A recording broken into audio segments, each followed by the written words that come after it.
қантсыз, маргаринсіз, глютенсіз деп ешкім айтпайды.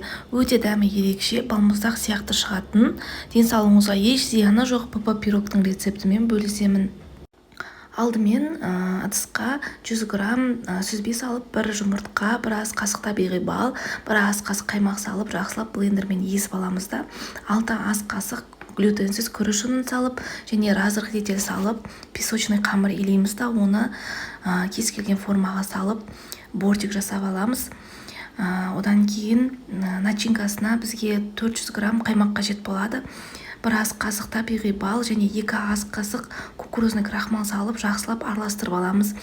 100 грамм малинаны блендермен езіп аламыз да, жаңағы дайын болған массамызға салып, бір жұмыртқа салып, содан кейін жақсылап тағы да бір рет араластырып аламыз да, жаңағы дайын болған формамызға начинкамызды салып аламыз. 180 градуста 45 минут пісіріп аламыз.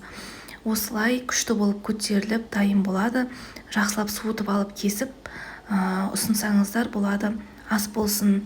Менің каналыма тіркеліп, лайк басып комментарий жазуды ұмытпаңыздар. Сіздермен болған мен Рая, сау болыңыздар.